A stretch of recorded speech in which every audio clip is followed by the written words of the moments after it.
P Ruksana കേരളത്തിൻ്റെ വേറിട്ട വനിതാ ശബ്ദം.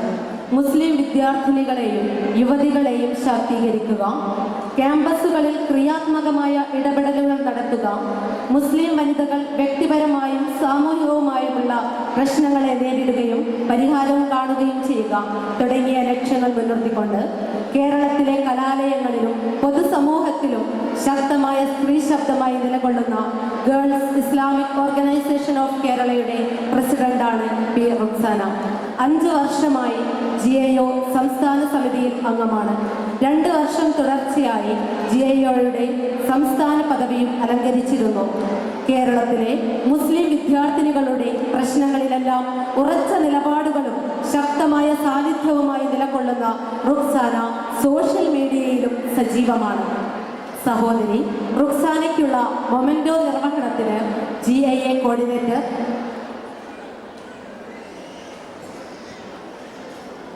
സഹോദരി റുക്സാനയ്ക്കുള്ള മൊമെന്റോ നിർവഹണത്തിന് GIA കോർഡിനേറ്റർ അനീസിയാദിനെയും GIA പ്രസിഡന്റ് ഹെബ്ന ദുൽകിഫിലിനെയും ആദരപൂർവ്വം ക്ഷണിക്കുന്നു.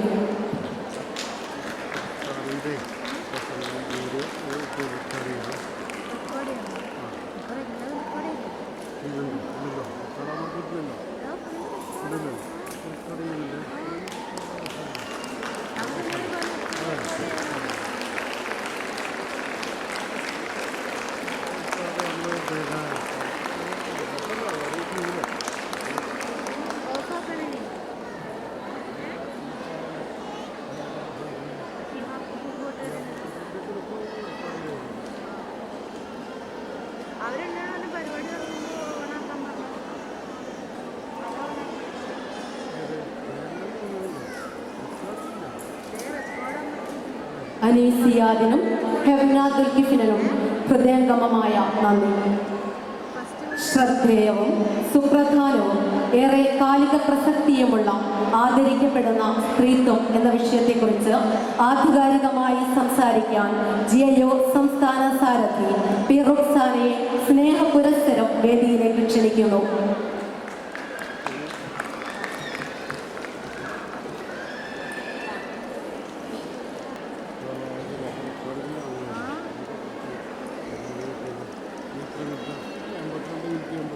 أعوذ بالله من الشيطان الرجيم بسم الله الرحمن الرحيم الحمد لله رب العالمين الصلاة والسلام على رسوله الأمين وعلى آله وأصحابه أجمعين أما بعد اشرح لي صدري ويسر لي أمري واحلل عقدة من لساني يفقهوا قولي. വേദിയിലുള്ള ഖത്തർ വനിതാ സമ്മേളനത്തിൻ്റെ അധ്യക്ഷ നസ്ഫീസ ബീവി സാഹിബ്, നമ്മുടെ ഈ പരിപാടി ഉദ്ഘാടന കർമ്മം നിർവഹിച്ച ഡോക്ടർ അമീന അൽ ജാബർ സാഹിബ, ഈ പരിപാടിയുടെ ബഹുമാന്യ വ്യക്തിത്വം സബ്രീന ലിൻ, ഈ പരിപാടിയിൽ സംസാരിക്കുന്ന ഷിഹാബ് കൂട്ടൂർ സാഹിബ്, MSA അബ്ദുൾ റസാഖ് സാഹിബ്, മെഹർബാൻ, സെറീന ബഷീർ, നസീമ സാഹിബ, മറ്റു വിശിഷ്ട വ്യക്തിത്വങ്ങളെ, സദസ്സിലെ എൻ്റെ പ്രിയ സഹോദരിമാരെ, അസ്സലാമു അലൈക്കും വറഹ്മത്തുള്ളാഹി വബറകാതുഹു. ആദ്യമേ ഖത്തറിൻ്റെ മണ്ണിലെ ഈ ഒരു ഐതിഹാസികമായ വനിതാ സമ്മേളനത്തിന് ഗൾഫ് ഇസ്ലാമിക് ഓർഗനൈസേഷൻ കേരളയുടെ എല്ലാവിധ വിപ്ലവ അഭിവാദ്യങ്ങളും നേരുകയാണ്.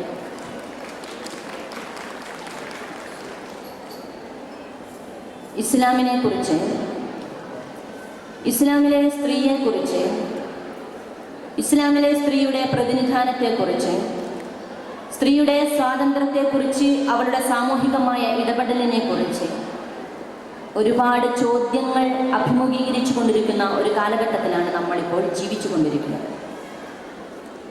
എനിക്ക് മുമ്പ് നമ്മുടെ വിശിഷ്ട വ്യക്തിത്വങ്ങൾ സൂചിപ്പിച്ചതുപോലെ എന്താണ് ഇസ്ലാം സ്ത്രീകൾക്ക് നൽകിയ പദവി എന്നത്, എന്താണ് ഒരു മനുഷ്യൻ അല്ലെങ്കിൽ ഒരു മുസ്ലിം സ്ത്രീ എന്ന നിലയിൽ ഞാൻ സമൂഹത്തിന് മുമ്പിൽ സമർപ്പിക്കേണ്ടത് എന്നതിനെക്കുറിച്ച് അള്ളാഹുവും അവൻ്റെ പ്രവാചകൻ നബി സല്ലല്ലാഹു അലൈഹി വസല്ലമയും ഏതൊരു ഉത്തരവാദിത്തമാണ് നമ്മളിൽ അർപ്പിച്ചിട്ടുള്ളത് എന്നതിനെക്കുറിച്ചുള്ള വിശാലമായ വായനയിലേക്ക് പൂക്കുകയും കായ്ക്കുകയും ഫലങ്ങൾ സൃഷ്ടിക്കുകയും ചെയ്യുന്ന വരും നാളുകളിലേക്ക് ഈ ഒരു സമ്മേളനം അള്ളാഹുവിൻ്റെ അനുഗ്രഹത്തോടുകൂടി അതിൻ്റെ ഒരു കയ്യൊപ്പ് ചാർത്തുവാൻ സാധിക്കട്ടെ എന്ന് ഞാൻ അള്ളാഹുവിനോട് ആദ്യമായി പ്രാർത്ഥിക്കട്ടെ ഇൻഷാ അല്ലാഹ്. വലഖദ് കറംനാ ബനി ആദം, ഇതാണ് മനുഷ്യനുമായി ബന്ധപ്പെട്ട് അള്ളാഹുവിൻ്റെ പരാമർശം. അള്ളാഹു സുബ്ഹാനഹു വ തആല ഭൂമി ലോകത്തുള്ള സകല മനുഷ്യരെയും ആദരിച്ചിരിക്കുന്നു. അവൻ്റെ പദവി എന്നത് ഏറെ മഹത്തായതാണ്, ആദരവുറ്റതാണ്. മറ്റു ഇതര ജീവജാലങ്ങളെ അപേക്ഷിച്ച് ഏറെ ഉന്നതിയിലുള്ളതാണ്. വലഖദ് കറംനാ ബനി ആദം എന്ന് പറഞ്ഞിടത്ത് ഞാൻ പുരുഷനെ ആദരിച്ചിരിക്കുന്നു എന്നതല്ല അള്ളാഹുവിൻ്റെ പരാമർശം. അത് സ്ത്രീയും പുരുഷനും അടങ്ങുന്ന മനുഷ്യവംശത്തെ ഞാൻ ആദരിച്ചിരിക്കുന്നു എന്നതാണ്. ആദരിക്കപ്പെടുന്ന സ്ത്രീത്വം എന്നതുമായി ബന്ധപ്പെട്ട വിഷയത്തിൽ ആദ്യമേ സൂചിപ്പിക്കുവാനുള്ളത് തീർച്ചയായും ഇത് തന്നെയാണ്. വിശുദ്ധ ഖുർആനും പ്രവാചകൻ നബി സല്ലല്ലാഹു അലൈഹി വസല്ലമയും ഒരു മനുഷ്യ സ്ത്രീയെ ആദരിച്ചിടത്തോളം ഏതെങ്കിലും ഒരു സംസ്കാരം, ഏതെങ്കിലും ഒരു തത്വശാസ്ത്രം, ഏതെങ്കിലും ഒരു ചിന്ത ഭൂമി ലോകത്ത് ഇന്നേ വരെ ഒരു സ്ത്രീയെ ആദരിച്ചിട്ടുണ്ടോ എന്നത് തീർച്ചയായും സംശയമാണ്. ഒരു വേദഗ്രന്ഥം എങ്ങനെയാണ് വ്യത്യസ്തമായ തലങ്ങളിൽ പ്രവർത്തിച്ചു കൊണ്ടിരിക്കുന്ന സ്ത്രീകളെ പരിചയപ്പെടുത്തിയത് എന്നത്, അള്ളാഹുവിൻ്റെ പ്രവാചകൻ എങ്ങനെയാണ് സ്ത്രീകളുമായി ബന്ധപ്പെട്ട വിഷയങ്ങൾ തീർപ്പുകൾ കൽപ്പിച്ചത് എന്നത്, നിലപാടുകൾ സ്വീകരിച്ചത് എന്നത്, എങ്ങനെയാണ് വിശുദ്ധ ഖുർആനും പ്രവാചകൻ നബി സല്ലല്ലാഹു അലൈഹി വസല്ലമയോട് അവിടുമായി സംവദിച്ചത് എന്നത് തീർച്ചയായും നമ്മൾ പഠിക്കേണ്ടുന്ന ഒരു തലമാണ്. കാരണം നമ്മൾ മുസ്ലിം സ്ത്രീകളാണ്. ഇസ്ലാം എന്ന ആദർശത്തെ നെഞ്ചേറ്റുകയും അതനുസരിച്ച് ജീവിക്കണമെന്നും ആഗ്രഹിക്കുകയും ചെയ്യുന്ന ഒരു കൂട്ടരാണ് നമ്മൾ. ഞാൻ ഇസ്ലാമിനെ അനുസരിക്കുകയും അതനുസരിച്ച് ജീവിക്കുവാൻ ആഗ്രഹിക്കുകയും ചെയ്യുന്ന ഒരു വ്യക്തി എന്ന നിലയിൽ എന്താണ് ഇസ്ലാമിലെ എൻ്റെ പ്രതിനിധാനം എന്നതിനെക്കുറിച്ച് ആഴത്തിലും ചിന്തയിലും പഠിക്കുവാനും മനസ്സിലാക്കുവാനും മറ്റുള്ളവർക്ക് പറഞ്ഞു കൊടുക്കുവാനും നമ്മൾ എന്തെങ്കിലും തയ്യാറായിട്ടുണ്ടോ? നമ്മൾ ഓരോരുത്തരും മനസ്സാക്ഷിയോട് ചോദിക്കേണ്ടുന്ന ഒരു ചോദ്യമാണ് തീർച്ചയായും അത്. കാരണം നേരത്തെ സൂചിപ്പിച്ചതുപോലെ തന്നെ ദേശീയ അന്തർദേശീയ തലങ്ങളിൽ മാത്രമല്ല ഇന്ന് മുസ്ലിം സ്ത്രീയുമായി ബന്ധപ്പെട്ട സംവാദങ്ങളും ചർച്ചകളും നടക്കുന്നത്. നമ്മളുടെയൊക്കെയും കൊച്ചു കേരളത്തിൽ തന്നെ മുസ്ലിം സ്ത്രീ എന്നത് ഇന്ന് സംവാദത്തിൻ്റെ ഒരു പ്രധാന ഐക്യനായി മാറിയിരിക്കുകയാണ്.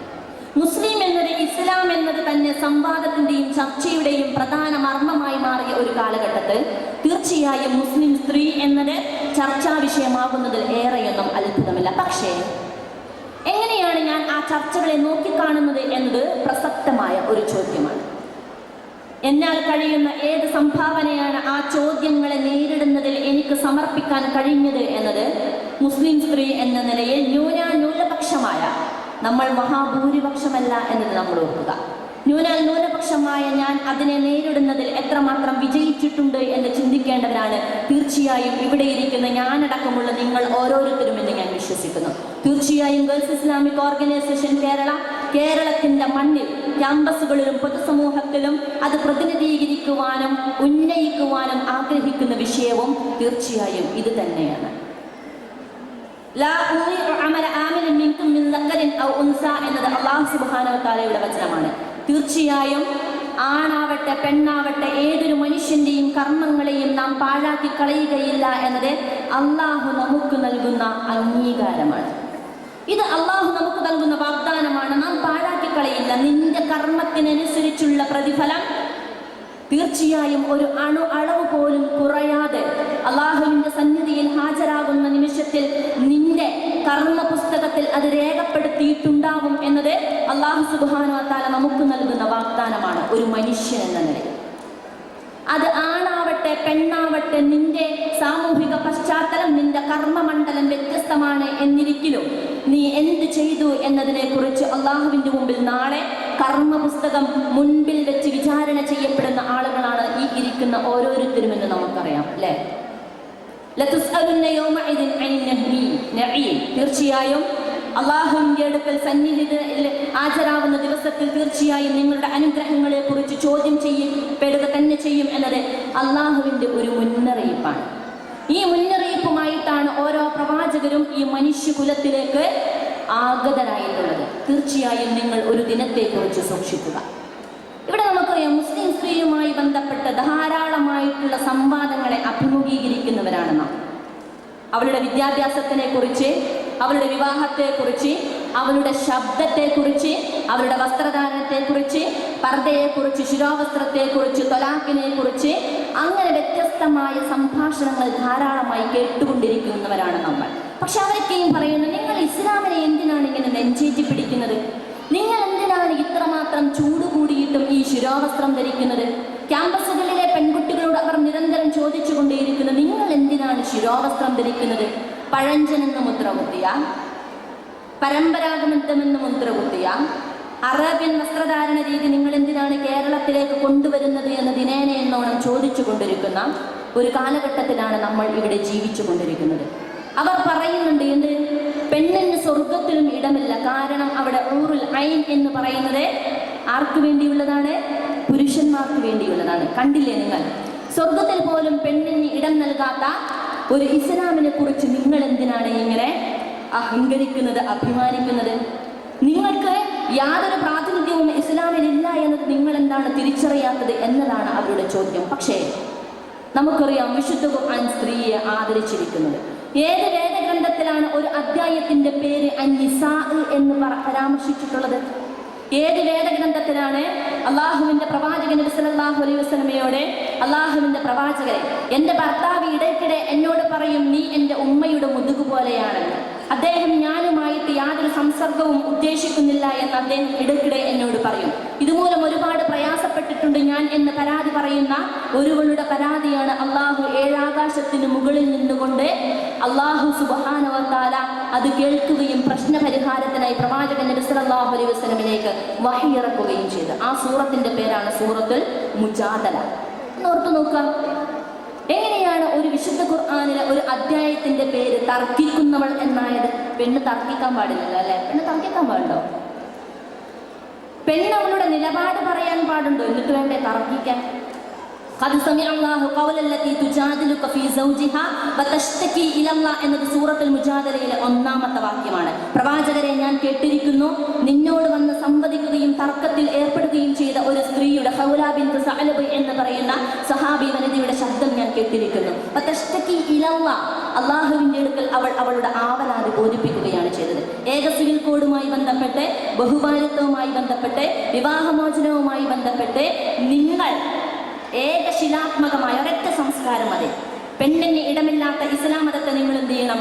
ഉപേക്ഷിച്ചു കൊള്ളണം, അല്ലെ? പ്രമുഖനായ ഒരു രാഷ്ട്രീയ നേതാവ് പറഞ്ഞത്, നിങ്ങൾ മതപൗരോഹിത്യത്തിന്റെ ചെരുപ്പിന്റെ വാറ് പോലെയാണ്, വിലയില്ല. അതുകൊണ്ട് നിങ്ങൾ അതിനെ ഉപേക്ഷിച്ച് കളയണമെന്ന് പറയുമ്പോൾ നമ്മളൊന്ന് നോക്കുക, വിശുദ്ധ ഖുർആനിന്റെ പല അധ്യാപനങ്ങളിലും ഒരുപാട് അള്ളാഹു പരീക്ഷണത്തിന് വിധേയരാക്കിയ സ്ത്രീകളെ കുറിച്ച് നമ്മളൊന്ന് ചിന്തിക്കുന്നത് നന്നാവും.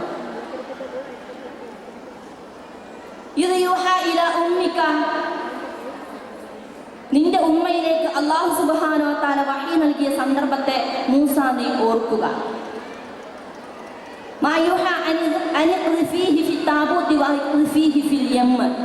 മൂസാ നബി അലൈഹിസ്സലാമയുടെ ഉമ്മയോട് അല്ലാഹു സുബ്ഹാനഹു വ തആല പറയുന്നത്, ഫിർഔൻ എന്ന് പറയുന്ന സ്വേച്ഛാധിപതിയായ ഭരണാധികാരി ഇവിടെ പറഞ്ഞുകൊണ്ടിരിക്കുന്നത്, ജനിച്ചുകൊണ്ടിരിക്കുന്ന സകല ആൺകുട്ടികളെയും എന്ത് ചെയ്യണം? കൊന്നുകളയണമെന്നാണ്. പക്ഷെ മൂസയുടെ മാതാവേ, ഒരു ലോകത്തിന്റെ ചരിത്രത്തിൽ കുറിക്കപ്പെടുന്ന ഒരു കർമ്മത്തിന് നീ സാക്ഷിയാവണം. അതിന് നീ എന്ത് ചെയ്യണം? നിന്റെ പൊന്നോമനെ ഒരു പെട്ടിയിൽ അടച്ചുകൊണ്ട് നീ പുഴയിൽ ഒഴുക്കണം.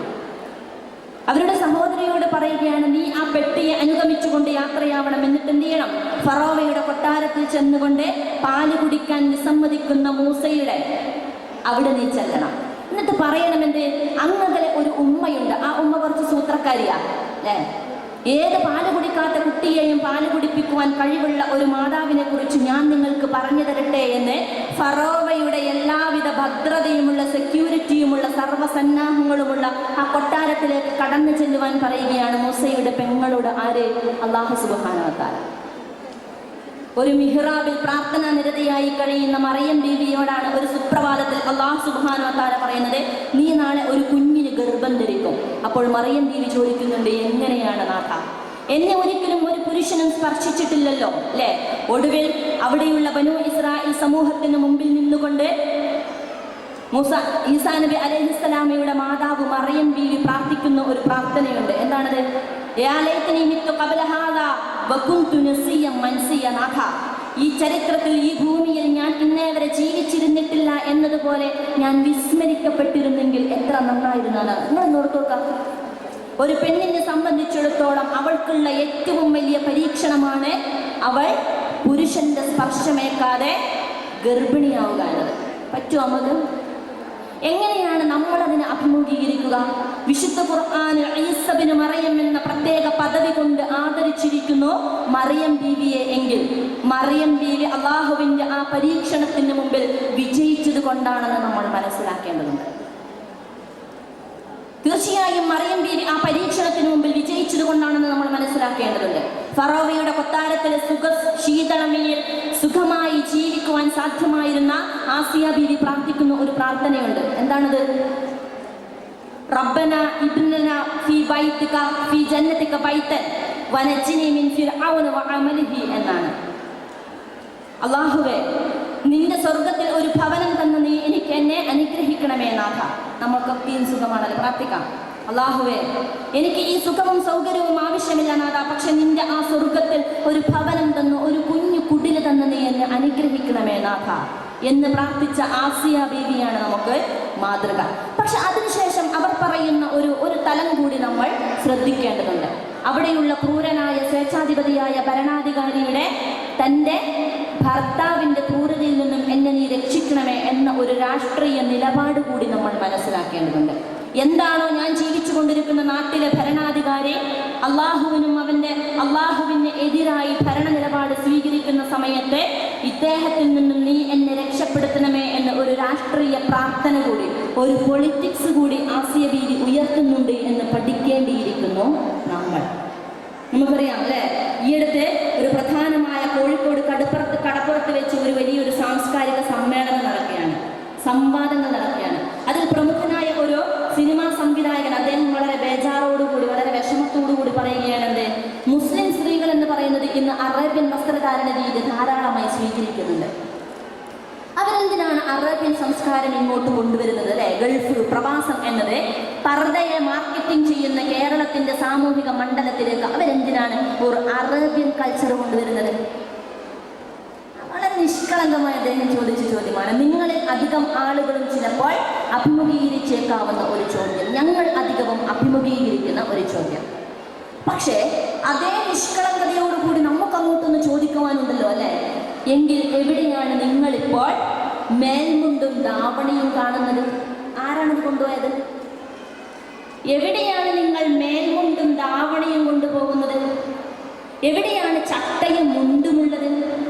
എവിടെയാണ് ലുങ്കിയുടുത്ത മേൽമുണ്ട് ധരിച്ച, കുപ്പായം മറക്കാതെ മേൽമുണ്ടും ധരിച്ച കേരളത്തിന്റെ സംസ്കാരം എവിടെയാണ് പോയത്? ഞങ്ങൾ മാത്രം പർദ്ദയിടുകയും ബാക്കിയുള്ളവരൊക്കെയും ചട്ടയും മുണ്ടും ധരിച്ചിരിക്കുന്ന കേരളീയ സംസ്കാരത്തെ ഞങ്ങൾക്ക് കാണുവാൻ സാധിക്കുന്നില്ല. ഞാൻ അദ്ദേഹത്തെ ഒന്ന് നോക്കി അല്ലേ, നല്ല ജീൻസിന്റെ പാൻറ്റും ഒരു കുർത്തയുമാണ് അദ്ദേഹത്തിന്റെ വേഷം. ഇതെവിടുന്ന് കിട്ടി?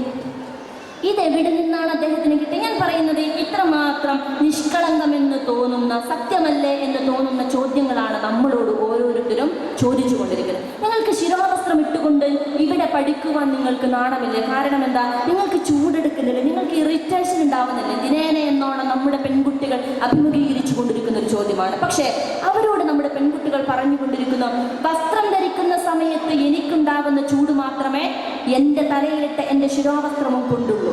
എനിക്ക് വസ്ത്രം ധരിക്കണമെന്നത് ഞാൻ ആഗ്രഹിക്കുന്നുവെങ്കിൽ, നാണം മറക്കണമെന്ന് ഞാൻ ആഗ്രഹിക്കുന്നുവെങ്കിൽ, ഞാൻ വിശ്വസിക്കുന്ന ആദർശനത്തിനനുസരിച്ച് എൻ്റെ തല മറക്കണമെന്നും ശിരോവസ്ത്രം ധരിക്കണമെന്ന് ഞാൻ ആഗ്രഹിക്കുന്നു എന്ന് പറയുവാൻ ആർജവുമുള്ള പെൺകുട്ടികൾ ഇന്ന് മുസ്ലിം പെൺകുട്ടികളിൽ ഉണ്ട് എന്നത് അൽഹംദുലില്ലാഹ് നമുക്ക് അഭിമാനിക്കാവുന്നതാണ്. തീർച്ചയായും നമ്മൾ ചോദ്യങ്ങൾ പൊതുസമൂഹത്തോട് ചോദിച്ചുകൊണ്ടേയിരിക്കണം. തീർച്ചയായും ഇന്ന് വിദ്യാഭ്യാസ സ്ഥാപനങ്ങളിലും പ്രൊഫഷണൽ കോളേജുകളിലും ഉണ്ടായിരിക്കുന്ന വിദ്യാഭ്യാസ മുസ്ലിം പെൺകുട്ടികളുടെ വിദ്യാഭ്യാസ പുരോഗമനത്തിൽ നിങ്ങളുടെ ഒരു കയ്യൊപ്പുണ്ട് എന്നത് ഇവിടെ ഈ വേദിയിൽ സമ്മതിച്ചു തരുവാൻ, അതിൽ നിങ്ങളെ അഭിമാനിക്കുവാൻ, തീർച്ചയായും അതിൽ ആശംസിക്കുവാൻ ഞാൻ ആഗ്രഹിക്കുകയാണ്. അൽഹംദുലില്ലാഹ്. ഇനിയും ഒരുപാട് കേരളത്തെ ക്യാമ്പസുകളിലും പൊതുസമൂഹത്തിലും സംവാദങ്ങൾ ഉയർത്തിപ്പിടിക്കേണ്ടതുണ്ട്. കാരണം നമുക്ക് ചുറ്റുമുള്ള ചോദ്യങ്ങളിൽ നമ്മൾ അടിപതറാൻ പാടില്ല എന്ന് നമ്മൾ പഠിപ്പിക്കണം. കാരണം എന്താ, ഏറ്റവും കൂടുതൽ ആദരിച്ച അടിമച്ചന്തയിൽ വിൽപ്പനയ്ക്ക് വെക്കുന്ന, ഭാര്യമാരെ പരസ്പരം കൈമാറ്റം ചെയ്യുന്ന, നിനക്കൊരു പെൺകുഞ്ഞ് ജനിച്ചിരിക്കുന്നു എന്ന് പറയുന്ന അറേബ്യൻ സംസ്കാരത്തിൽ ജാഹിലിയ കാലഘട്ടത്തിനെ കുറിച്ച് വിശുദ്ധ ഖുർആൻ പറഞ്ഞ ഒരു വാചകമുണ്ട്. ഇന്നും എന്താണ് നമ്മുടെ ലോകത്തിൽ ഭ്രൂണഹത്യയുമായി ബന്ധപ്പെട്ട നിലപാട്? ഇന്നും എത്ര കുഞ്ഞുങ്ങളെയാണ് ജനിക്കാൻ അനുവദിക്കാതെ അബോർഷൻ ടേബിളുകളിൽ അവർ മരിച്ചു വീഴുന്നത് എന്ന കണക്കെടുക്കുമ്പോഴാണ് സ്ത്രീധനത്തിന്റെ പേരിൽ ലാഭം മാത്രമൊന്നും കൊണ്ടുവരുന്നില്ല, നഷ്ടം മാത്രമാണ് സമ്മാനിക്കുന്നത് എന്നതിൻ്റെ പേരിൽ, തനിക്കുമേൽ നഷ്ടം മാത്രമേ സമ്മാനിക്കുന്നുള്ളൂ എന്നതിൻ്റെ പേരിൽ അബോർഷൻ ചെയ്യപ്പെടുന്ന, ഭ്രൂണഹത്യ ചെയ്യപ്പെടുന്ന പെൺകുട്ടികൾ ജീവിച്ചിരിക്കുന്ന ഇന്ന് 2017 എന്ന കാലഘട്ടത്തിൽ പോലും നമ്മളൊന്ന് ഓർത്ത് നോക്കേണ്ടത്, നൂറ്റാണ്ടുകൾക്ക് മുമ്പ് അല്ലാഹു സുബ്ഹാനഹു വ തആല ഒരു സാംസ്കാരിക അന്തരീക്ഷത്തെ അടച്ച് വിമർശിച്ച വിശുദ്ധ ഖുർആനിന്റെ ആയത്തുണ്ട്. ഇദാ ബുശ്ശിറ അഹദുകും ബിൽ ഉൻസ വല്ല വജൂഹു മുസ്വദ്ദൻ വഹുവ കളീം. നമ്മുടെ മാനസികാവസ്ഥയെ, മനോഭാവത്തെയാണ് അല്ലാഹു അതിവിദഗ്ധമായി സ്പർശിച്ചത്. നിനക്കൊരു പെൺകുഞ്ഞ് ജനിച്ചിരിക്കുന്നു എന്ന് പറയുമ്പോൾ മുഖം കുനിച്ച്, മുഖം കറുത്ത്, അപമാനഭാരത്താൽ മുഖം കുനിച്ച് തെരുവിലൂടെ നടക്കുന്ന ഒരു പിതാവിനെ കുറിച്ചുള്ള ഒരു ദൃശ്യമാണ് വിശുദ്ധ ഖുർആൻ നൽകുന്നത് എങ്കിൽ എന്താണ് അല്ലാഹു സുബ്ഹാനഹു വ തആല പെണ്ണിന് നൽകുന്ന ആദരവ് എന്ന് നമ്മൾ മനസ്സിലാക്കേണ്ടതുണ്ട്. അല്ലാഹുവും അവന്റെ പ്രവാചകനും സ്നേഹിച്ചതുപോലെ, അവരെ ആദരിച്ചതുപോലെ ഏതെങ്കിലും ഒരു അധ്യാപനങ്ങളെ നിങ്ങൾക്ക് കാണിച്ചു തരുവാനാകുമോ എന്ന് ആത്മാഭിമാനത്തോടുകൂടി ഈ പൊതുസമൂഹത്തോട്, ലോകത്തോട് ചോദ്യം ചെയ്യുവാൻ ആർജവം കാണിക്കുന്നവരായിരിക്കണം നമ്മൾ തീർച്ചയായും. കാരണം നമ്മൾ അല്ലാഹുവിനെയും അവന്റെ പ്രവാചകനെയും ഇഷ്ടപ്പെടുന്നു മാത്രമല്ല, അതിൻ്റെ അധ്യാപനങ്ങളിൽ, അല്ലാഹുവും അവന്റെ പ്രവാചകനും പഠിപ്പിച്ച അധ്യാപനങ്ങളിൽ സ്ത്രീകൾക്ക് നൽകിയ മഹത്വത്തെക്കുറിച്ച് നമ്മൾ പഠിച്ചിരിക്കുന്നു, മനസ്സിലാക്കിയിരിക്കുന്നു എന്നതാണ്. നമുക്കറിയാം, ഈ കേരളത്തിൽ ഇപ്പോൾ ചൂട് പിടിച്ച ചർച്ച എന്തിനെ കുറിച്ചാണ്? പ്രമുഖയായ ഒരു ചലച്ചിത്ര നടിയെ കുറിച്ചാണ് അല്ലേ? പ്രമുഖ ഒരു ചലച്ചിത്ര നടിയെ കുറിച്ചാണ് ഇന്ന് സംവാദം. കാരണം എന്താ? അവൾ അപമാനിക്കപ്പെട്ടിരിക്കുന്നു, അവളുടെ ശരീരം അപമാനിക്കപ്പെട്ടിരിക്കുന്നു, അവളുടെ ആത്മാഭിമാനം പിച്ചു ചീന്തപ്പെട്ടിരിക്കുന്നു. കാരണം എന്താ? അവൾ ഇൻസൾട്ട് ചെയ്യപ്പെട്ടിരിക്കുന്നു. പക്ഷേ ഇന്ന് 2015 ക്രൈം റെക്കോർഡ്സ് ബ്യൂറോ റിപ്പോർട്ട് പ്രകാരം 2016 16,960 കേസുകളാണ് കേരളത്തിൽ സ്ത്രീകൾക്കും കുട്ടികൾക്കും നേരെ നടന്ന അതിക്രമങ്ങളായി റിപ്പോർട്ട് ചെയ്യപ്പെട്ടിരുന്നെങ്കിൽ ഇതെവിടെ നിന്ന് വന്നു? 2015 സ്ത്രീകൾക്കും കുട്ടികൾക്കും നേരെ നടന്ന ബലാത്സംഗങ്ങളുടെ കണക്ക് 1623 എന്നാണ്. ഇതെവിടെ നിന്നാണ് വന്നത്? അപ്പോഴും 90% ആളുകളും കേസ് റിപ്പോർട്ട് ചെയ്യുന്നില്ല എന്ന യാഥാർത്ഥ്യം കൂടി നമ്മൾ ഇതിനോട് ചേർത്ത് വായിക്കേണ്ടതുണ്ട്. ഒരു പെണ്ണിനെ കുറിച്ച പുരുഷന്റെ മനോഭാവം എന്താണ്? ഒരു പെണ്ണിനെ കുറിച്ച് കുടുംബത്തിന്റെ മനോഭാവം എന്താണ്? ഒരു പെണ്ണ് സംസാരിക്കുന്നതുമായി ബന്ധപ്പെട്ട മതപൗരോഹിത്യത്തിന്റെ നിലപാടെന്താണ്? ഒരു പെണ്ണിന്റെ അവകാശവും സ്വാതന്ത്ര്യവുമായി ബന്ധപ്പെട്ട സെക്യുലർ ലിബറൽ സംസ്കാരത്തിന്റെ മനോഭാവം എന്താണ്? എല്ലാം അപകടകരമാണ്. തീർച്ചയായും എല്ലാം അപകടകരമാണ്. നമുക്കൊരു ഏകശിലാത്മക സംസ്കാരം ആവശ്യമാണെന്ന് പറയുന്ന ഫാഷിസവും നമ്മളോട് പെരുത്ത് മുഹബത്തുണ്ടായത് കൊണ്ടല്ല പറയുന്നത്. എന്ത്? നമുക്കൊരു ഏക സിവിൽ കോഡ് കൊണ്ടുവരാം. പാവം പെണ്ണ് കണ്ടില്ല, മുത്തലാഖ് കൊണ്ടേ ആ ഇടങ്ങേറായിരിക്കുകയാണ്. നമുക്കൊരു ഏക സിവിൽ കോഡ് കൊണ്ടുവന്നാലോ? അതൊരു മുഹബത്തിന്റെ വർത്തമാനമായി നമുക്കും തോന്നേണ്ടതില്ല. കാരണം എന്താണ് ത്വലാഖ് എന്നറിയാത്ത മനുഷ്യരാണ് മുത്തലാഖിനെ കുറിച്ച് സംസാരിക്കുന്നത്. എന്താണ് മുത്തലാഖ് എന്ന് ചോദിച്ചാൽ ആ മുത്തലാഖ് എന്താ? എന്താണോ ഇസ്ലാമിലെ വിവാഹവും വിവാഹമോചനവും? അവർക്ക് അനന്തരാവകാശത്തെ കുറിച്ച് അവർക്ക് ഭയങ്കര ബേജാറാ അല്ലേ? അനന്തരാവകാശം എന്നത് ഒരു പെണ്ണിന്റെ, എത്ര പറഞ്ഞാലും അനന്തരാവകാശം എന്നത് ഒരു പെണ്ണിന്റെ അവകാശത്തെ ഹനിക്കുന്നതാണെന്ന് പറയുമ്പോൾ നമ്മൾ അവരോട് തിരിച്ചു പറയണം, ഒരു പെണ്ണിന്റെ കുടുംബത്തിലെ സാമ്പത്തിക ബാധ്യത എത്രയാണെന്ന് നിങ്ങൾക്കറിയുമോ? എത്രയാ? ഒരു പെണ്ണിന് കുടുംബത്തിന്റെ സാമ്പത്തിക ബാധ്യത എന്താണെന്ന് നിങ്ങൾക്കറിയാം. നിങ്ങൾ അതിനെക്കുറിച്ചൊന്ന് പഠിച്ചിട്ട് വാ, എന്നിട്ട് നമുക്ക് എന്തിനെ കുറിച്ച് സംസാരിക്കാം? ഇസ്ലാമിലെ പെണ്ണിന്റെ അനന്തരാവകാശത്തെക്കുറിച്ച് സംസാരിക്കാം. ഒരു ബാധ്യതയുമില്ലാത്ത, സാമ്പത്തികമായ ഒരു ബാധ്യതയുമില്ലാത്ത പെണ്ണിനാണ് അള്ളാഹുവിന് 1/2 നൽകുന്നതെങ്കിൽ അത് അള്ളാഹു പെണ്ണിനെ ആദരിച്ചു കൊണ്ട് നൽകുന്ന വലിയൊരു സമ്മാനമായി കാണുവാനാണ് തീർച്ചയായും മുസ്ലിം സ്ത്രീകൾ ആഗ്രഹിക്കുന്നത് എന്ന് പറയാൻ നമുക്ക് സാധിക്കേണ്ടതുണ്ട് കൂട്ടുകാരെ. ഇസ്ലാമിന്റെ നിയമങ്ങൾ എന്താണെന്നത് വ്യക്തമാക്കി പഠിച്ചുകൊണ്ട് അതിന്റെ തെറ്റിദ്ധാരണകൾ നീക്കുവാൻ അഹങ്കരിച്ചു കൊണ്ടുവല്ല, അഭിമാനത്തോടുകൂടി ആ ഒരു സംസ്കാരത്തെ മനുഷ്യർക്ക് മുമ്പിൽ സമർപ്പിക്കുവാൻ തീർച്ചയായും നമുക്ക് സാധിക്കേണ്ടതുണ്ട്. ഇത്തരമൊരു സാധ്യതയുടെ വലിയ വിശാലമായ ലോകമാണ് നമുക്ക് മുമ്പിലുള്ളത്. പക്ഷേ നമ്മുടെ സമയം, നമ്മുടെ അറിവ്, നമ്മുടെ ഊർജം എങ്ങനെ നമ്മൾ ചെലവഴിക്കുന്നു എന്നിടത്താണ് കാര്യങ്ങളുടെ പ്രസക്തിയുള്ളത്. ലാ തസിറു വാസിറത്തൻ വിസ്റ ഉഖ്റ വഅൻ ലൈസ ലിൽ ഇൻസാനി ഇല്ലാ മാ സഅ ഇന്ന സഅയഹു സൗഫ യുറ സുമ്മ യുജ്സാഉൽ ജസാഉൽ ഔഫ. ആണാവട്ടെ പെണ്ണാവട്ടെ, നിന്റെ ഒരു പാപഭാരവും വേറൊരു മനുഷ്യനും വഹിക്കാൻ സാധിക്കാത്ത ഒരു ദിനം വരുമെന്ന് നീ എന്ത് ചെയ്യണം? ഓർക്കണം. ഇന്ന സഅയഹു സൗഫ യുറ. നീ എന്ത് കർമ്മമാണോ ചെയ്തത് ആ കർമ്മത്തിനുള്ള പ്രതിഫലം നിനക്ക് അതുമാത്രമേ നിനക്ക് ലഭിക്കൂ എന്നുള്ള ഒരു നാൾ വരുമെന്നത് നീ ഓർക്കണം. സുമ്മ യുജ്സാഉൽ ജസാഉൽ ഔഫ. പിന്നീട് അളന്ന് തൂക്കി കൃത്യപ്പെടുത്തി യാതൊരു അനീതിക്കും പാത്രമാവാത്ത പ്രതിഫലം നിങ്ങൾക്ക് നാഥൻ നൽകുമെന്നും എന്ത് ചെയ്യണം?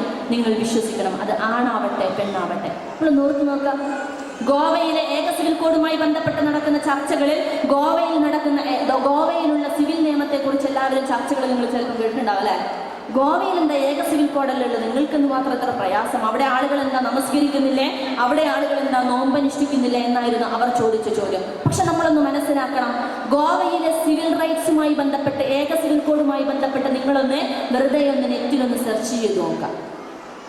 ഈയിടയ്ക്ക് ഒരു സെമിനാറിൽ, കാലിക്കറ്റ് യൂണിവേഴ്സിറ്റിയിൽ നടന്ന ഒരു സെമിനാറിൽ ഞാൻ ഇതിനെ കുറിച്ച് പറഞ്ഞപ്പോൾ അവർ പറഞ്ഞത് പഴയ നിയമമാണ്. പഴയ നിയമമാവട്ടെ പുതിയ നിയമമാവട്ടെ ഇന്നും നമ്മുടെ മുമ്പിൽ മാതൃക എന്ന് പറഞ്ഞുകൊണ്ട് ഗോവയിലെ സിവിൽ റൈറ്റ്സിനെ കുറിച്ച് പറയുന്നുണ്ടെങ്കിൽ അതിലൊരു പരാമർശമുണ്ട്. അവിടെയുള്ള ഹിന്ദു സമുദായത്തിലെ പുരുഷന്മാർക്ക് 2 വിവാഹമാവാം. പക്ഷെ 2 നിബന്ധനകളാണുള്ളത്. അതിൽ ഒന്ന്, 25 വയസ്സ് വരെ തൻ്റെ ഭാര്യ ഒരു കുഞ്ഞിന് ജന്മം നൽകിയിട്ടില്ല എന്ന്. അപ്പൊ ഭർത്താവിനാണ് പ്രശ്നമെങ്കിലോ, തന്റെ ഭാര്യ 25 വയസ്സാകുന്നത് വരെ ഒരു കുഞ്ഞിന് ജന്മം നൽകിയിട്ടില്ല എങ്കിൽ അവന് ബഹുഭാര്യത്വം പറ്റും. രണ്ടാമതൊരാളെ വിവാഹം ചെയ്യാം. രണ്ടാമത്തെ കണ്ടീഷനാണ് ഏറെ രസകരം. 30 വയസ്സാകുന്നത് വരെ തന്റെ ഭാര്യ ഒരു ആൺകുഞ്ഞിനെ സമ്മാനിച്ചിട്ടില്ല എങ്കിൽ തന്റെ ഭർത്താവിന് എന്ത് ചെയ്യാം? ബഹുഭാര്യത്വത്തിന് അനുവാദമുണ്ട്. എന്താണ് നിങ്ങൾക്ക് ആൺകുട്ടിയുമായി ബന്ധപ്പെട്ട നിലപാട്? ഒരു ആൺകുഞ്ഞ് ജനിക്കണമെന്നത് എൻ്റെ സോഷ്യൽ സ്റ്റാറ്റസ് ആയി കണക്കാക്കുന്ന ഒരു സംസ്കാരത്തിന് മാത്രമേ ഇത്തരം ഒരു നിയമത്തിനെ ഉണ്ടാക്കിയെടുക്കുവാൻ കഴിയൂ. നിങ്ങൾ അല്ലാഹുവിൻ്റെ വിശുദ്ധ വചനത്തിലേക്കും പ്രവാചകൻ നബി സല്ലല്ലാഹു അലൈഹി വസല്ലമയുടെ അധ്യാപനങ്ങളിലേക്ക് വരിക. നിങ്ങളിൽ ആരെങ്കിലും 2 പെൺകുട്ടികൾക്ക് ജന്മം നൽകുകയും അവരെ പഠിപ്പിക്കുകയും അവരെ നല്ല മക്കളായി വളർത്തിയെടുക്കുകയും ചെയ്താൽ നാളെ അല്ലാഹുവിൻ്റെ സ്വർഗത്തിലേക്ക് പ്രവേശിക്കുവാൻ അവർക്ക് സാധിക്കും. അവർക്ക് അല്ലാഹുവിൻ്റെ സ്വർഗം വാഗ്ദാനം ചെയ്യപ്പെട്ടിരിക്കുന്നു എന്ന ഇസ്ലാമിൻ്റെ സംസ്കൃതിയാണ്. നേരത്തെ സൂചിപ്പിച്ചതുപോലെ മനുഷ്യൻ നിർമ്മിക്കാത്ത ഒരു ഭരണഘടനയുടെ സംസ്കൃതിയാണ് തീർച്ചയായും ആദരിക്കപ്പെടുന്ന ഒരു സംസ്കൃതിയുടെ അവകാശികളാണ് നമ്മൾ. അൽഹംദുലില്ലാ. ഇങ്ങനെ നമ്മൾ പഠിക്കേണ്ടതുണ്ട്. തീർച്ചയായും ഇത്തരത്തിലുള്ള ചോദ്യങ്ങളെ നമ്മൾ അഭിമുഖീകരിക്കേണ്ടതുണ്ട്. നേരത്തെ സൂചിപ്പിച്ചതുപോലെ പെണ്ണ് അവളുടെ ശരീരത്തിലേക്ക് മാത്രം ഫോക്കസ് ചെയ്യുന്ന ഒന്നിനെയല്ല ഇസ്ലാം പരാമർശിക്കുന്നത് അല്ലേ? ചിരിക്കുമ്പോൾ നിങ്ങൾ എങ്ങനെ ചിരിക്കണം? ഇങ്ങനെ സ്കെയിലൊക്കെ വെച്ച് അളന്ന് കൃത്യപ്പെടുത്തി മുറിച്ചുകൊണ്ട് നീ ചിരിക്കണം. നീ നടക്കുമ്പോൾ നീ ശ്രദ്ധിക്കണം. അതിങ്ങനെ 1 by 1 സ്റ്റെപ്പ് വെച്ചുകൊണ്ട് നീ നടക്കണം. നീ ഒന്ന് ഹായ് ആക്കുമ്പോൾ പോലും നിന്റെ വിരലനക്കങ്ങളുടെ കാര്യത്തിൽ നീ എന്ത് ചെയ്യണം? അതീവ ജാഗ്രത പാലിക്കണം. നീ നടക്കുമ്പോൾ, നീ ചിരിക്കുമ്പോൾ, നീ കയ്യനക്കുമ്പോൾ, നിന്റെ സംസാരത്തിൽ നിന്റെ എല്ലാ വശ്യതയിലും അല്ലെ, അപ്പുറത്തൊരു ബ്ലേഡ് വെച്ച് ഇപ്പുറത്തൊരു പെണ്ണിങ്ങനെ നിന്നാൽ, അപ്പുറത്തൊരു സോഫ വെച്ച് കിലോമീറ്ററുകൾ ഇപ്പുറം ഒരു പെണ്ണ് നിന്നാൽ, സോഫയുടെ പരസ്യമായി എന്താണ് സോഫയും പെണ്ണും തമ്മിലുള്ള ബന്ധമെന്ന് ചോദിച്ചാൽ ഉത്തരമില്ലാത്ത പരസ്യ ലോകത്താണ് നമ്മൾ ജീവിച്ചിരിക്കുന്നത്.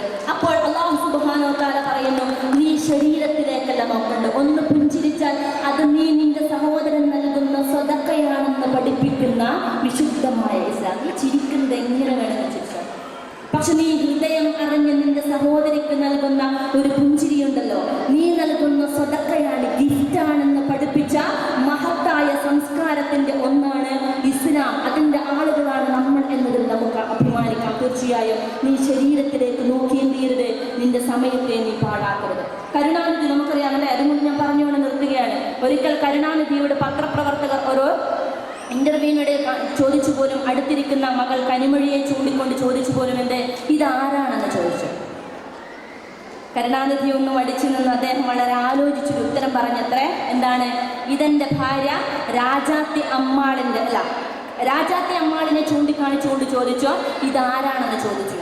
അദ്ദേഹം വളരെ രസകരമായി, വളരെ ബുദ്ധിപൂർവ്വം അദ്ദേഹം ഒരു മറുപടി പറഞ്ഞത്, ഇതെന്റെ മകൾ കനിമൊഴിയുടെ അമ്മയാണ്.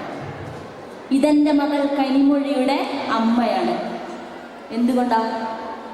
ബഹുഭാര്യത്വം എന്നത് പാടില്ലാത്ത ഒരു സിവിൽ നിയമമുള്ള ഹിന്ദു മാരേജ് ആക്ട് പ്രകാരം ബഹുഭാര്യത്വത്തിന് അർഹതയില്ലാത്ത ഒരു സംസ്കാരത്തിനും ഭരണഘടനാ തത്വങ്ങൾക്കും കീഴിൽ ജീവിച്ചിരിക്കുന്ന ഒരു വ്യക്തിക്ക് തൻ്റെ ഭാര്യയെ ചൂണ്ടിക്കാട്ടി ഇതെന്റെ മകളുടെ അമ്മയാണെന്ന് പറയുന്ന ദുര്യോഗമുണ്ടെങ്കിൽ ഇസ്ലാം എന്തുകൊണ്ട് ബഹുഭാര്യത്വം അനുവദിച്ചു എന്നതിനെ കുറിച്ച് നമ്മളൊന്ന് പഠിക്കുന്നത് നല്ലതായിരിക്കും.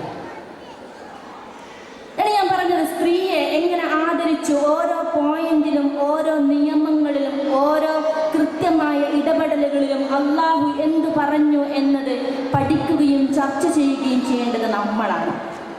ആ ഒരു ബാധ്യത അത് എൻ്റേതാണെന്ന് ഏറ്റെടുക്കുകയും അത് മറ്റുള്ളവർക്ക് മുമ്പിൽ സമർപ്പിക്കുവാനുമുള്ള ആർജവം നമ്മൾ കാണിക്കേണ്ടതുണ്ട്. അതിന് സാധിക്കുന്ന ഒരു കൂട്ടായ്മയായി ഈ ഒരു സമ്മേളനം മാറട്ടെ എന്ന് ഞാൻ ആത്മാർത്ഥമായി ആഗ്രഹിക്കുകയാണ്. ഇൻഷാ അല്ലാഹ് ഇനിയും പഠനവും പ്രവർത്തനങ്ങളുമായിക്കൊണ്ട് അള്ളാഹുവിൻ്റെ ദീനിൽ, അള്ളാഹുവിൻ്റെ സമ്പൂർണ്ണ ഇസ്ലാമിക ജീവിതത്തിൽ, സമ്പൂർണ്ണ ജീവിത വ്യവസ്ഥയിൽ എൻ്റെ പോയിന്റ് എന്താണെന്നുള്ളത് നന്നായി പഠിക്കുകയും മനസ്സിലാക്കുകയും മറ്റുള്ളവർക്ക് പറഞ്ഞു കൊടുക്കുവാനും ആർജവമുള്ള, അറിവുള്ള, തൻ്റെടുമുള്ള നിലപാടുകളുള്ള ഒരു വിശ്വാസിയാണ് അള്ളാഹു ആഗ്രഹിക്കുന്നത്. കാരണം നമ്മുടെ എല്ലാം മടക്കം നാളെ അള്ളാഹുവിൻ്റെ അടുക്കിലേക്കാണ്. വഅനീബു ഇലാ റബ്ബിക്കും വഅസ്ലിമൂ ലഹു മിൻ ഖബ്ലി അൻ യഅതിയ അഹദുകുമുൽ അസാബ് സുമ്മ ലാ തുൻസറൂൻ. ഇത് അള്ളാഹുവിൻ്റെ മുന്നറിയിപ്പാണ്. വഅനീബു ഇലാ റബ്ബിക്കും വഅസ്ലിമൂ ലഹു, നിങ്ങളുടെ രക്ഷിതാവിലേക്ക് നീ മടങ്ങുക. വഅസ്ലിമൂ ലഹു, അവനിലേക്ക് പൂർണ്ണമായും കീഴൊടുങ്ങുകയും ചെയ്യുക. മിൻ ഖബ്ലി അൻ യഅതിയകുമുൽ അസാബ്, ഇതിനു മുമ്പ് നിങ്ങൾക്ക് ഒരു ശിക്ഷ വന്നതിന് മുമ്പ് സുമ്മ ലാ തുൻസറൂൻ, അസമയത്ത് കളി. ആ സമയത്ത് നാഥ എനിക്ക് ഒരു ദിവസം ഒരു രാവും പകലും നൽകിയിരുന്നുവെങ്കിൽ ഞാൻ സൽക്കർമ്മകാരികൾ ഉൾപ്പെടുമായിരുന്നു നാഥ എന്ന് പറയുന്ന ഒരു സമയത്തിന് നാഥന്റെ മുമ്പിൽ അവസരമില്ല എന്ന് നിങ്ങൾ ഓർക്കുക. ഈ അവസരം, ഈ തുച്ഛമായ ജീവിതം അള്ളാഹുവിൻ്റെ മാർഗത്തിൽ ജീവിച്ചു തീർക്കുവാനുള്ള ഒരു പ്രയത്നത്തിന് ഈ ഒരു ഖത്തർ സമ്മേളനം സാക്ഷിയാവട്ടെ എന്നത്. ഒരു സമയത്ത് സെക്യുലറിസത്തിന്റെ സഹതാപത്തിനോ മറുവശത്ത് ഫാഷിസത്തിന്റെ രാഷ്ട്രീയ അജണ്ടകൾക്കോ അതിനപ്പുറത്ത് മതപൗരോഹിത്യത്തിന്റെ അനിസ്ലാമികമായ കടിഞ്ഞാണിനോ യാതൊരു പ്രസക്തിയുമില്ല എന്ന് ചൂണ്ടിക്കാണിക്കുന്ന ഒരു സമ്മേളനമായി, അതിലേക്ക് ഒന്നാമത്തെ ചുവടുവെക്കുന്ന ഒരു സമ്മേളനമായി ഖത്തറിന്റെ ചരിത്രത്തിലെ ഈ ഒരു വനിതാ സമ്മേളനം മാറട്ടെ എന്ന് ഒരിക്കൽ കൂടി ആശംസിച്ചുകൊണ്ട് ഞാൻ എൻ്റെ വാക്കുകൾ അവസാനിപ്പിക്കുകയാണ്. അൽഹംദുലില്ലാഹി റബ്ബിൽ ആലമീൻ. അസ്സലാമു അലൈക്കും വറഹ്മത്തുള്ളാഹി വബറകാതുഹു. പഠനാർഹവും പ്രൗഢോജ്വലവുമായ ഭാഷണത്തിലൂടെ ഈ സദസ്സിനെ ധന്യമാക്കിയ പി റുക്സാനയ്ക്ക് 1000 നന്ദി. ജസാക്കില്ലാഹ് ഖൈറൻ.